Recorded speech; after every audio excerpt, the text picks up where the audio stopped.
નમસ્કાર, આપ જોઈ રહ્યા છો નેશન પ્લસ ન્યૂઝ. હું છું હિરલ આપની સાથે. 21મી સદીમાં વિજ્ઞાન જ્યારે હરણફાળ ભળી રહ્યું છે ત્યારે અમરેલી જિલ્લાના ઢોલરવા ગામે શ્રદ્ધાના નામે અંધશ્રદ્ધાનું એક મોટું તૂત સામે આવ્યું છે. અહીં એક વૃદ્ધ દ્વારા જીવતી સમાધિ લેવાની જાહેરાત કરવામાં આવી હતી, જેનો ભારત જન વિજ્ઞાન જાથાએ સમયસર દરમિયાનગીરી કરી આ આખા ષડયંત્રનો પર્દાફાશ કર્યો છે. અમરેલીના ઢોલરવા ગામે છેલ્લા 1 મહિનાથી એક ચર્ચાએ જોર પકડ્યું હતું. ગામના વૃદ્ધ અરજણભાઈ રૂડાભાઈ ખુમાણે એવી જાહેરાત કરી હતી કે 2 એપ્રિલ ગુરુવારના રોજ સવારે 9 થી 11 દરમિયાન તેઓ જીવતી સમાધિ લેશે. તેમણે એવો દાવો કર્યો હતો કે તેમના શરીરમાંથી આપોઆપ જીવ નીકળી જશે. આ જાહેરાત બાદ અંધશ્રદ્ધાનો એવો ખેલ શરૂ થયો કે લોકો તેમના દર્શન કરવા ઉમટ્યા અને ઠેર ઠેર કંકુ પગલા તેમજ પધરામણીના કાર્યક્રમો યોજાવા લાગ્યા. આ ઘટનાની જાણ ભારત જન વિજ્ઞાન જાથાના ચેરમેન એડવોકેટ જયંત પંડ્યાને થતા તેઓ તુરંત જ એક્શન મોડમાં આવ્યા હતા.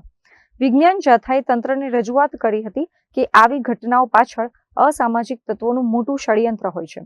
ઘણીવાર વ્યક્તિને ઝેરી પદાર્થ આપીને મારી નાખવામાં આવે છે અને બાદમાં ત્યાં દેરી બનાવીને રૂપિયા કમાવાનો વેપાર શરૂ થાય છે. આ ગંભીર બાબતને લઈને વિજ્ઞાન જાથાની ટીમ પોલીસ સાથે ઢોલરવા ગામે પહોંચી હતી.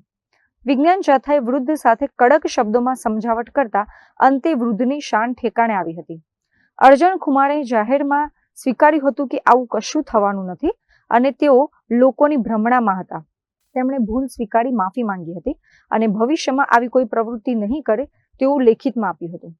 એડવોકેટ જયંત પંડ્યાએ ગ્રામજનોને સમજાવ્યું હતું કે જીવતી સમાધિ લેવી એ કાનૂની અપરાધ છે અને વિજ્ઞાનમાં આવી કોઈ બાબત શક્ય નથી. આ પર્દાફાશથી ભોળી જનતા છેતરાતા બચી ગઈ છે. જિલ્લાના ઢોલરવા ગામમાં અરજણભાઈ રૂડાભાઈ ખુમાણે 2 મહિના અગાઉ સ્વૈચ્છિક સમાધિની જીવતા સમાધિની જાહેરાત કરી હતી.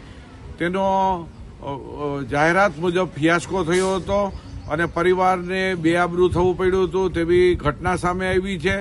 વિજ્ઞાન જાથાએ રૂબરૂ મુલાકાત કરતા માત્ર સ્ફૂર્ણા અને પોતાના આત્માના અવાજથી પ્રમાણે પોતે જાહેરાત કરી અને પોતે આ શબ્દો પણ પોતાના પાછી ખેંચી લીધા છે.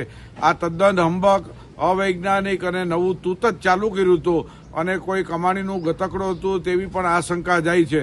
વિજ્ઞાન જાથા લોકોને અપીલ કરે છે કે જીવતા સમાધિ લેવી કે સ્વૈચ્છિક સમાધિની જાહેરાત કરવા કાનૂની અપરાધ છે અને લોકોને ભ્રમમાં નાખવું, પોતે આશીર્વાદ આપવા, દર્શન આપવા અને સામૈયા કરવા, ઢોલ નગારા વગાડવા આવી ઘટના છે એ પોતાની પ્રશસ્તિ માટે અને પોતે નામના મેળવવા માટેનું આ હીન કૃત્ય હતું. પરિવાર આખાએ માફી માગી અને કબૂલાત આપી દીધી અને ભવિષ્યના આવી હરકત કરશે નહીં તેવી ખાતરી આપી છે.